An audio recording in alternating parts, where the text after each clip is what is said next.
Many of us recognize the octopus as some eight-limbed alien creature from deep within the sea. Whether it is the shadowy figure looming towards a ship, or the evil witch trying to deceive a mermaid. The octopus is seen everywhere in our popular culture. But what is the octopus truly like? Is it a scheming, mischievous creature, or truly innovative? Does it have thoughts like we do, or is it just going through the motions of survival? In his book, Other Minds, The Octopus, the Sea, and the Deep Origins of Consciousness, Dr. Peter Godfrey Smith discusses his time spent with the octopus and what their behaviors and complex nervous systems could mean in the terms of their consciousness.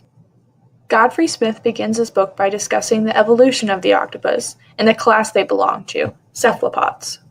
When we think of the octopus, physically we are very different than this flexible, alien-like being. As you can see, the octopus is able to fit through extremely small spaces due to its lack of hard structures. However, we both possess a very complex and detailed nervous system, despite having evolved in a vastly different manner. The last common ancestor between humans and octopus is theorized to be a very simple flatworm, about 600 million years ago.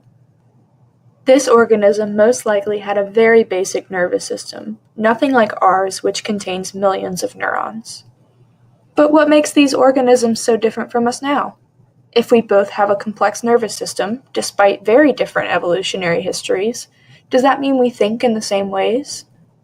One vastly different aspect of the octopus's nervous system is that it's not just centralized to the brain like the majority of our neurons.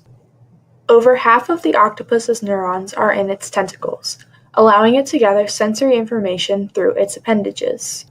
As you can see in this clip, the octopus reaches out its tentacle to sense the other octopus before attacking. Here is another clip that shows two octopuses both sensing each other.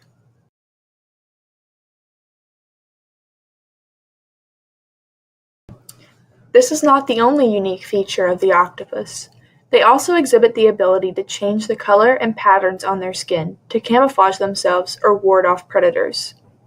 Some octopuses have even been seen going through a series of color changes without any threat or known necessity to them.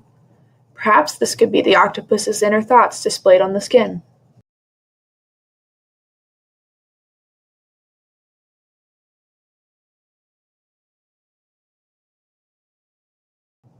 Another aspect that leads to beliefs that the octopus is conscious and thinking comes from stories of the creature in the lab setting.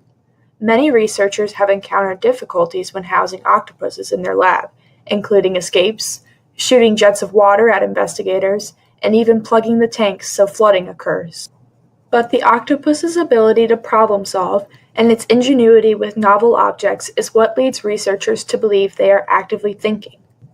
This octopus is able to quickly escape from a closed jar, despite never having experienced being trapped in it before. In another example, crabs are placed into a flask with an opening that is too small for them to be removed from. The octopus can smell its prey but quickly realizes it cannot access the crabs. After a brief period of thinking, the octopus realizes it can fit into the flask and achieve its meal. It is this adaptability that leads to the idea that the octopus is contemplating and consciously thinking about its choices.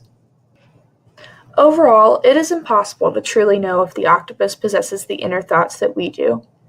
But the behaviors they display definitely represent their curiosity and versatility they achieve through their advanced nervous system. Dr. Godfrey Smith's research serves to represent the unique perspective and daily encounters of the octopus.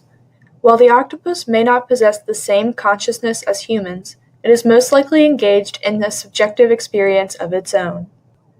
We may never know exactly what is happening in the mind of the octopus, but we can appreciate these intelligent animals as a fascinating product of diverse evolution.